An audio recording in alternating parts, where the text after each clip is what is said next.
কোথায় যেন একটা ষড়যন্ত্র হচ্ছে। এই কোথায় আসলে কোন জায়গায়? এটা তো বারবার বলা হয়েছে যে সরকারের ভেতরে যাদেরকে অবস্থান দেওয়া হয়েছে প্রশাসন সহ এইগুলো সব পলাতক বিতাড়িত মাফিয়ার এজেন্ট দোসর। আমরা আঙ্গুল দিয়ে দিয়ে দেখিয়েছি, সবকিছু বলেছি, কিন্তু তারপরেও এর কোনো প্রতিকার নেই। সুতরাং ষড়যন্ত্রটা আমাদের হোমগ্রোন আছে, আবার বাইরের ষড়যন্ত্র তো আমরা সবাই দেখছি বাহ্যিকভাবে বাইরের থেকে কিভাবে একজন তার পুতুল নেতাকে বাংলাদেশে বসানোর জন্য কত রকম।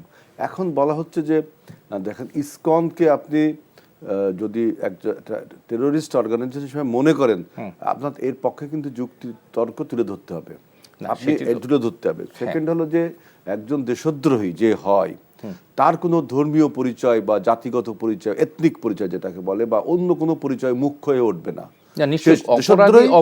অপরাধী, কিন্তু সেটা ঠিক আছে, কিন্তু যেমন দেখেন, আপনি যেমন দেখেন গত 17 বছর আমাদের আলেম ওলামাদের, আমাদের মুসলিম যারা স্কলার ছিল বা পণ্ডিত ছিল, তাদেরকে বিভিন্নভাবে আপনার জঙ্গি, মৌলবাদী, কত রকম শব্দের ব্যবহার করে তাদের গ্রেপ্তার করা হয়েছে, আটক করা হয়েছে।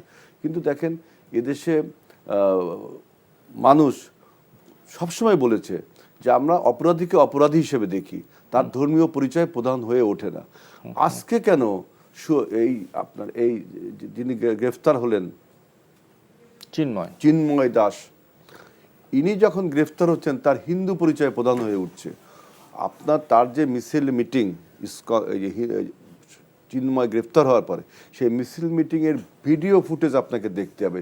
সেখানে কি কোনো কতজন হিন্দু ভাই সেইখানে গিয়েছেন, বা সেখানে আওয়ামী লীগের কর্মী, মুসলমান আওয়ামী লীগের কর্মী 6 জনকে গ্রেফতার, 17 জনের মধ্যে 6 জনই পাওয়া গেছে আওয়ামী লীগের এবং যুবলীগের নেতা কর্মী। তাইলে বুঝছেন আপনি যে বিষয়টা, যে আমরা যে বলছি যে কোথায় যেন ষড়যন্ত্র, ষড়যন্ত্রটা, সেই ষড়যন্ত্রকারীকে আপনি লালন পালন করছেন প্রশাসনে দিয়ে, ঠেকাবেন কি করে আপনি? না, একটা এতদিন যে এখন দেখেন, আপনি আরেকটা দেখেন যে আজকে পত্রিকায় দেখলাম যে যুক্তরাজ্যের পার্লামেন্টারি কমিটি তারাও একটা উদ্বেগ প্রকাশ, কনসার্ন জানিয়েছে যে বাংলাদেশে নাকি আপনার মাইনরিটি ক্লিনজিং হচ্ছে। আমি তো অবাক এটা শুনে, যে তাহলে বাংলাদেশ সরকার কেন এই সমস্ত ডিপ্লোম্যাটিক উত্তরগুলো দিতে পারছে না, বা সেখানে কথা বলতে পারছে না আগের থেকেই, যে 5ই আগস্টের পরে বাংলাদেশে কমিউনাল হারমোনি বিরাজ করছে। বরঞ্চ গত 17 বছর যেভাবে কমিউনাল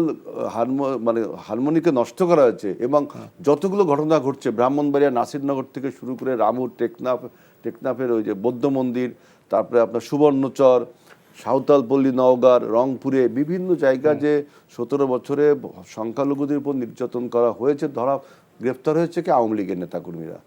তদন্তে কি বেরিয়ে এসেছে, ছাত্রলীগের নেতারা, তারা এই সংখ্যালঘুদের উপর নির্যাতন করে আপনার অন্যের ঘাড়ে দোষ চাপিয়ে, ওই যে রাজনীতিতে বলে না যে সংখ্যালঘু কার্ড খেলে আওয়ামী লীগ, এখন এই সংখ্যালঘু কার্ড বা হিন্দু ভাইদেরকে, যে আমাদের যেহেতু 10% হিন্দু কমিউনিটি আছে, দেখেন 90 ভার্সেস 10% হলো আমাদের হিন্দু ভাইরা, আর 90% বৌদ্ধ, খ্রিস্টান, মুসলিম, তাই না?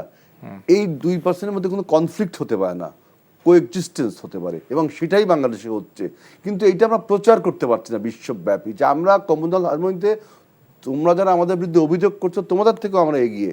সুতরাং তোমরা আমাদেরকে যেহেতু এখন নিয়ন্ত্রণ করতে পারছো না, আমাদেরকে সাপ্রেস করে রাখতে চাও, আমরা আমাদের স্বাধীনতা এবং সার্বভৌমত্বকে তোমরা মানে নিরাপত্তা বিঘ্নিত করতে চাও, এই জন্য তোমরা এই কার্ডটা খেলছো, যে সংখ্যালঘু কার্ড।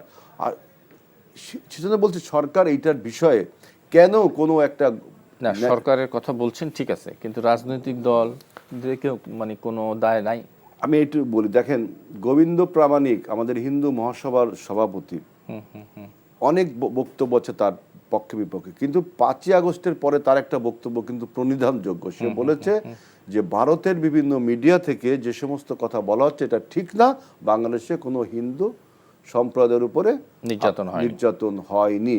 এবং এছাড়াও এই হিন্দু বৌদ্ধ কল্যাণ ফ্রন্টের রানা দাশগুপ্ত কিন্তু একবার বলেছিল যে বাংলাদেশে এই পর্যন্ত যত হিন্দু সম্পত্তি দখল করা, হিন্দু সম্পত্তি গ্রাস গ্রাস করেছে করা, যারা, এবং বেশিরভাগ সব আওয়ামী লীগ আওয়ামী করেছে লীগ বলছে না। নিঃসন্দেহে। দেখেন এই ন্যারেটিভটা কিন্তু আমরা ওনারা বলছে, আমরা তুলে ধরতে পারছি, আমাদের সরকার, বর্তমান সরকার, এই তত্ত্বাবধায়ক সরকার তুলে ধরতে পারছে না। সেজন্য আপনার ভারত আপার হ্যান্ডে গিয়ে আওয়ামী লীগের এই যে সমস্ত লোক পালিয়েছে, কতজন লোক পালিয়েছে মনে করেন 100-150, কিন্তু হাজার হাজার লোক তো এই বাংলাদেশে রয়ে গেছে আপনার এই পরাজিত শক্তির। সেই সমস্ত লোককে আপনি আবার বিভিন্ন জায়গায় পদায়ন করছেন, আপনি বিশ্ববিদ্যালয় থেকে শুরু করে প্রশাসন থেকে শুরু করে, তাহলে আপনি যে শস্য দিয়ে ভূত তাড়াবেন সেই শস্যের ভিতরে তো ভূত রয়েছে। আরেকটা কথা, যে আমাদের ঐক্যর কথা যেটা বলছেন, আমরা কিন্তু দেখেন ঐক্যবদ্ধ, সলিড রকের মতো ঐক্যবদ্ধ। আপনি বৈষম্য বিরোধী ছাত্র সংগঠন এবং জাতীয়তাবাদী ছাত্র দল, অন্যান্য ছাত্র সংগঠন সবাই কিন্তু ক্যাম্পাসগুলোতে এখন সংহতি এবং ঐক্য প্রকাশ করেছে, দেখেছেন গত পরশুদিন, যাতে ক্যাম্পাসগুলোতে উত্তেজনা না ছড়ায় কোনো ষড়যন্ত্রকারী। এই জন্য এই যে ঐক্য কিন্তু আমাদের একটা রয়েছে, ছাত্ররা যে ঐক্যটা করেছে, সংহতি প্রকাশ করেছে, বৈষম্য বিরোধী জাতীয়তাবাদী ছাত্র দল, অন্যান্য ছাত্র সংগঠন, এবং আমাদের সমস্ত বিপ্লবের সব শক্তি কিন্তু আমরা ঐক্যবদ্ধ। কিন্তু সরকারের থেকে যখন বলা হয় যে সরকারের বিপ্লবী শক্তির ভিতরে ডান বাম কেরা যেন এই ষড়যন্ত্র করছে, তাহলে আমি বুঝলাম না আমাদের ঐক্যকে আপনি বিনষ্ট করছেন কেন এসব কথাবার্তা বলে।